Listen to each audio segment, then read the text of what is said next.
From the station working for you, this is WRTV News at 6, streaming now. I don't feel confident that everything's running smoothly. And again, that's not from a standpoint of postal workers. I think it's a standpoint of the organization as a whole. A package mailed about 3 weeks ago still isn't at its final destination, and the woman who mailed it wants answers. Working for you, we're taking her concerns straight to the Postal Service, what they're telling us and how it impacts you. The surge in COVID cases among children continues, but during this pandemic, there's been a surprise drop in other respiratory illnesses. What parents need to know tonight. 1 year and no answers. A baby girl is dead. Tonight, the plea from her family and the way you can help. The clouds rolling in today. Tomorrow, it will be the rain. Almost a sure thing for our Wednesday, but that's just round 1 of 2. I'll let you know how much wet weather is coming our way for the week ahead. Thanks for joining us. For WRTV News at 6, I'm Mark Mullins. Amanda Starrentino has the week off. First at 6, an Indianapolis woman we spoke with last week says her package still has yet to be delivered to its final destination. It was sent about 3 weeks ago. WRTV's Nikki Dementri is working for you tonight, getting answers from the post office on continued delays. I just want to know where my package is, or I want it to be delivered to my family. Nearly 3 weeks after sending a box full of Christmas presents to family in Massachusetts, Aggie Atkins is still waiting for that delivery notification. The box full of presents was the closest she could physically get with family this year after having to cancel her trip to visit her 84-year-old mother and sister due to COVID travel restrictions. No updates since last Friday. I subscribed to the USPS tracking text notifications, and I haven't gotten any information since last Friday. The Indianapolis woman may look familiar. WRTV spoke with her about frustrations she and many others shared this holiday season over this issue last week. I thought 15 days out, I should be okay. You sent it Thursday, December 10th. We're sitting here, it's almost the new year, and you still did not get a delivery notification that those Christmas presents were sent to your family. I'm kind of starting to give up hope they're ever going to make it there. The information has always been a little less than I would hope for. According to the tracking information, she says the box was in Pittsburgh and on its way to the next destination as of last Friday. Atkins says she's reached out to USPS via a chat feature on their website and now is looking to speak with a customer service representative in person. I don't feel confident that everything's running smoothly. USPS released a statement in response to questions about continued shipping delays. In part, it says a record number of packages were delivered and the pandemic impacted, quote, workforce availability. My issue is not with how hard the postal workers are working. I just wish there maybe was some more transparency or maybe more available information. Working for you, Nikki Dementri, WRTV. Well, WRTV also reached out to the post office specifically about Atkins' package troubles. A spokesperson wrote in an email the Postal Service is working to correct issues and investigate concerns. Those who sent parcels Priority Mail Express are eligible for a postage guarantee if it's failed to deliver. All interview requests were denied. Clouds quickly return this afternoon, and it comes ahead of our next chance for rain. Meteorologist Kyle Mounts joining us tonight. Kyle, when will that weather get here? Yeah, Mark, we're going to see quite a bit of rain going into our Wednesday here. Now, radar shows that we would be expecting a little bit of snow shower activity, especially around Lafayette into Monticello. Just check the observations, though. Not reporting any of those snowflakes reaching the ground. Can't rule out a few flurries here, but still the air is fairly dry, so not seeing that really make it all the way down to the ground. Most of the snow back into portions of Iowa, but we will get in on some more active weather, just not this evening. We've got those chilly temperatures in place right now. Our number 33 downtown, 32 in Kokomo. Feels like the 20s here as we've got that east breeze around 10 to 15 miles per hour for us. But temperatures as those winds turn out of the southeast will hold steady, maybe even come up a couple of degrees here, around 34 with cloudy skies at 9 o'clock. Tomorrow it's going to be breezy for us. We'll have those wind gusts out of the south around 30 miles per hour. That brings in some warmer air. But notice as we get into tomorrow night, those winds turn out of the northwest. So temperatures continue a little bit of a roller coaster ride here right into the new year. We'll talk about that warm up and cool down coming our way. As coronavirus cases in children continue to surge, other respiratory illnesses like RSV and influenza are not as prevalent this winter for kids. Dr. John Christensen with Riley Hospital for Children says there have not been any confirmed cases of RSV or influenza at Riley Hospital over the past several months. He says that's thanks in part to masks, social distancing, and hand washing. While this mirrors what was seen in the southern hemisphere, the medical director of infection prevention says it's very unusual to not see any cases of RSV by this point in the season, as well as for flu cases. I think we will continue to see less influenza and RSV and other respiratory viruses compared to years past. However, sadly to say, we're going to be seeing a lot more coronavirus in the weeks to come. The holidays have been problematic because a lot of people, instead of staying home, have been traveling. So there's going to be a lot more transmission of coronavirus. So I think we're going to see a lot more coronavirus in not only in adults, but also in children. So I think we need to brace ourselves for the next month. Dr. Christensen says Riley is seeing a record number of coronavirus and MIS-C admissions. MIS-C is a rare Kawasaki-like illness found in children, and Dr. Christensen says the numbers, quote, have blossomed at Riley Hospital. There are now 21 confirmed cases of MIS-C at Riley, with 3 or 4 more being reviewed. He urges parents to be vigilant for signs of severe symptoms as this respiratory season continues. A spike in COVID-19 related deaths in the state. In fact, the Indiana Department of Health reports 164 additional deaths. That means a total so far of 7,703 Hoosiers have now died with the coronavirus. The Department of Health also confirms 4,028 additional COVID cases in Indiana. 500,282 people in the state have been diagnosed with the coronavirus since the pandemic began. That's more than 500,000 people. Another rise in COVID-related hospitalizations. Data from the state shows that as of yesterday, 2,951 Hoosiers were in the hospital with either COVID-19 or symptoms that could turn out to be COVID. That's the highest number of coronavirus hospitalizations since December 23rd, so about a week ago. Still, these numbers are lower than what we saw about mid-November to the middle of this month. About 25% of Indiana's ICU beds are available right now. Developing tonight, Senate Majority Leader Mitch McConnell has blocked an immediate vote on President Donald Trump's push for a $2,000 direct payment to Americans instead of $600 in COVID relief. McConnell says the Senate will begin a process to address the direct payment issue, but what that process entails is still unclear. This comes a day after the House approved the larger checks. Republicans are divided whether individuals should get $2,000 or $600 in COVID-19 relief money. Indianapolis Metro Police have yet to make an arrest in the death of a 6-month-old baby girl. Derea Hill died a year ago this week. The coroner ruled her death a homicide. WRTV reporter Kara Kenny talked to her family, who is now pleading for justice. Derea Hill should be walking and talking. She should be a year and a half old. But Derea died on December 27th, 2019 at just 6 months old. The coroner found the baby suffered multiple blunt force injuries and ruled the Renton Street death a homicide. 1 year later, no arrests have been made.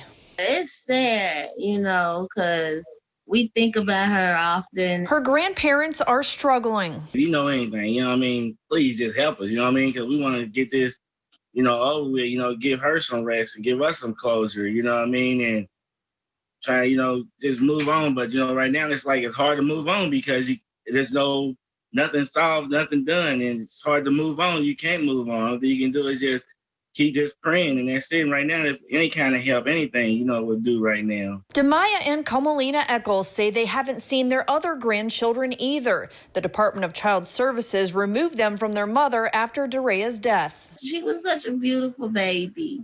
Like a baby doll. Miss her so much. Miss all the kids, because we're not seeing them right now. The baby's mother and the Eccles blame someone else for Derea's death, but we're not naming who because no one has been charged. If you have information about what happened to Derea, you can call IMPD at 317-262-TIPS or homicide at 317-327-3475. The Eccles say they haven't heard anything, but hope to soon. There's been no more communication, investigation, or anything. It's sad. Working for you, Kara Kenny, WRTV. We reached out to IMPD several times about Dorea Hill's case, but we have not been provided any new information. In a record year for homicides in Indianapolis, the latest involves a person found dead today near a busy north side intersection. IMPD found a body between two buildings in the 3700 block of North Meridian Street this morning. Investigators say a man suffered some sort of trauma, and police have ruled the death a homicide. Police have not released the victim's name, and officers have not made an arrest. The Marion County Coroner's Office will determine exactly how the man died, but if you have any information, call Crime Stoppers. The number is on your screens, 317-262-TIPS. Despite the pandemic, there is one industry that's hiring, and it could give you some good job security for a long time. Next, our Lauren Casey shows us one of the opportunities that may be just for you. Right now, the IU football team is getting ready for the Outback Bowl in Tampa, Florida, and the Tampa connection is strong with this team. We're going to show you why. And that wet weather is coming our way. Get the rain gear ready for a soggy Wednesday. Could see between about a half and an inch of rainfall in Indianapolis. I'll let you know how much wet weather you can expect for your backyard. You're watching WRTV News at 6. Life. From the station working for you, this is WRTV News at 6, streaming now. Our Hiring Hoosiers initiative is all about connecting you to new jobs and opportunities, and there are Hoosier companies hiring right now during the pandemic. WRTV's Lauren Casey is taking a look at how an ever-expanding cybersecurity field could help provide you with job security in these challenging times. So being remote is not slowed us down. It's not impacted us. Ron Pelletier founded his cybersecurity company Pondurance here in Indianapolis. And even though they're headquartered on Meridian Street downtown, the move to remote work in this pandemic virtually does not affect the work they do to protect clients from attacks. It's not diluted the level of service to any degree. When he created Pondurance in 2008, he saw a growing need for companies and organizations to fight back against cyber attacks. And now, with more than 50 full-time employees on board, he's expanding with nearly 20 new positions open. You don't have to be the most technical person to be successful in security. There's a lot of analytical skill that's needed. Jobs that attract and retain skilled workers in our state. We have an opportunity to keep some of the I want to say graduates here, those from Purdue, from Rose-Hulman, from IU, Ball State, and so many others, where they don't feel like they have to go to the Amazons or Microsoft. People like Jason Ortiz. Grew up in Brownsburg, and I graduated from Purdue University, studied computer science there. And then I'm actually what's affectionately known as a boomerang. My wife and I left Indiana for about 8 years. And then in 2017, we came back for a great opportunity here with Pondurance. He's a senior product engineer with Pondurance, leading a team of engineers in application development. You know, cybersecurity is a huge and important field. And at the end of the day, we're protecting, data, we're protecting privacy, we're protecting systems. But the open positions aren't just for those with programming or engineering backgrounds. There's a sort of misconception about careers in cybersecurity. You do not have to be a programmer to get a job in cybersecurity. We have roles that cross pretty much every single discipline that you would imagine with any business. Working for you, Lauren Casey, WRTV. Ron tells us he can relate to some of the people struggling right now in this pandemic as he founded Pondurance after losing his job in the recession in 2008. He encourages anyone who has an interest in this field to apply. For more information, visit our website at hiringhoosiers.com and click on this story. There are even more new employment opportunities opening up. We're showing you right now in the Hiring Hoosiers job feed. Head Start in Anderson is hiring. They need a preschool teacher and a center aide. You can find directions on how to apply by looking at the post on the Hiring Hoosiers Facebook page. Express Employment Professionals Indy East needs someone to work on the east side of Indianapolis as a coil winder. Duties include winding coils and reading blueprints. Pay is $12 an hour. Benefits are also available. The Christian Center in Anderson is looking for a community outreach coordinator, a food service manager, and a building custodian. Hiring Hoosiers partner Spherion has several job openings they can connect you to. Learn more by reading this post on the Hiring Hoosiers Facebook page. And you can find other open positions by visiting the job board on hiringhoosiers.com. Each job has a link to the application process so you can quickly begin your journey to a new job or career. Well, we enjoyed a little bit of sunshine to start off our day, but then the clouds really took over once again, and that kept our temperatures from really taking off here. We only made it to about 34, but now that blanket of cloud cover is holding us pretty steady. We're at 33 downtown, 36 in Bloomington, Lafayette at 35. Feels a little colder than that with that breeze out of the east and southeast around 10 to 15 miles per hour. So it will be a breezy night for us, but look at what happens to that temperature. Instead of continuing to fall, by tomorrow morning heading out the door, not too bad here for the last part of December. We will have numbers that start off the day in the lower 40s. That's above our average high for this time of year. We'll be into the middle 40s here by mid-morning. You notice that the rain will continue to be a factor for us right on into our afternoon here through your Wednesday. 48 degrees there at 3 o'clock. So we'll be close to 50 for an afternoon high tomorrow.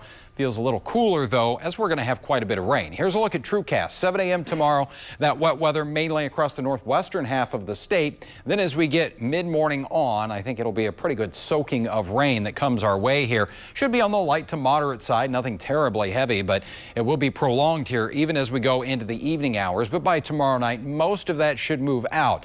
We may see a little bit of that cold air catching up to the back edge, though, so around Bedford, Seymour, North Vernon, maybe a couple of isolated slick spots here going into our Thursday morning. But we're going to be largely measuring rain here and not wintry precipitation. So we're talking about a ½ inch to maybe an inch of rain across central Indiana as we go throughout Wednesday and into Wednesday night.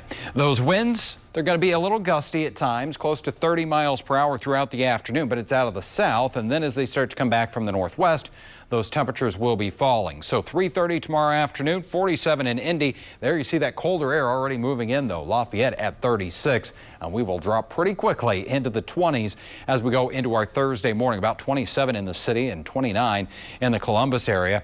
Thursday will be dry. I don't think we're going to be shaking the cloud cover, though, so we will be mostly cloudy with temperatures only in the 30s there. We get to Friday morning and this active weather pattern continues. We will see more wet weather moving in. Could see some light ice accumulations out there or some isolated slick spots before temperatures warm and we get back into rain.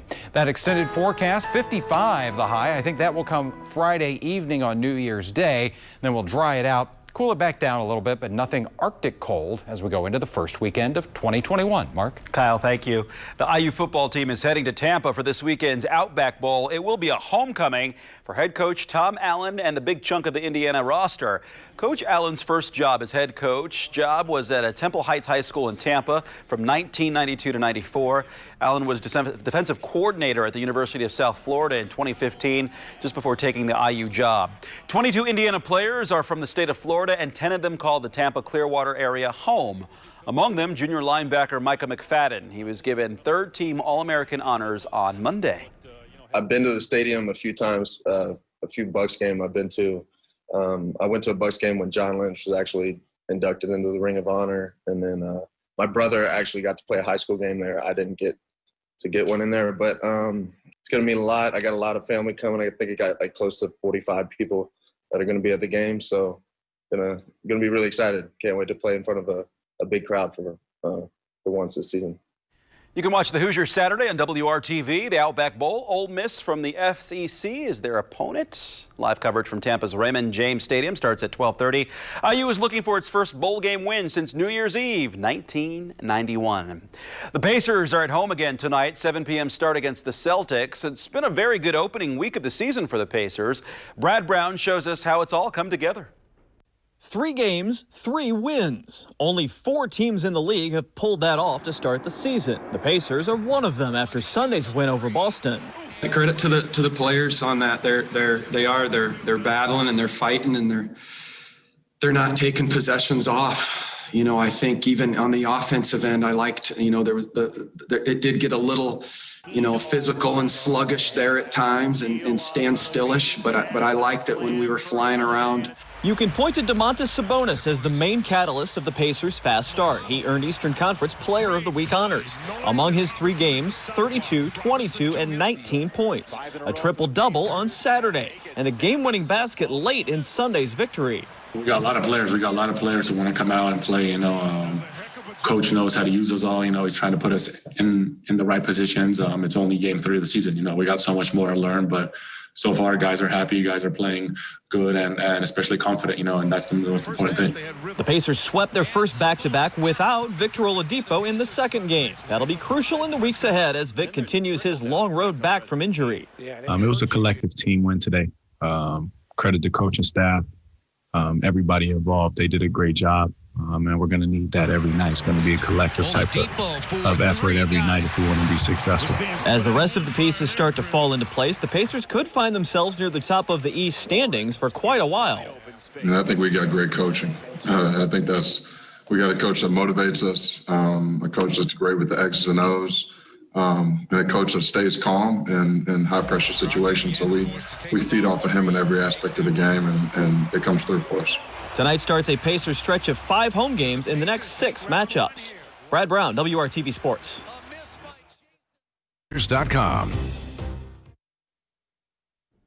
Making our way through a short work week for many of us, but tomorrow you're going to need that umbrella. We'll have temperatures that make their way into the upper 40s with rain throughout the day. As we get into Thursday, we'll dry things out temporarily, also cool it down a bit with a high of 36. And then as we get toward Friday, New Year's Day, temperatures surge again, but another round of rain. Mark. All right, Kyle, thank you. And thank you for making WRTV your choice for news. World News Tonight with David Muir is up next. Then join us again for the news at 7 and later tonight on the news at 11. Kyle and I'll see you back here.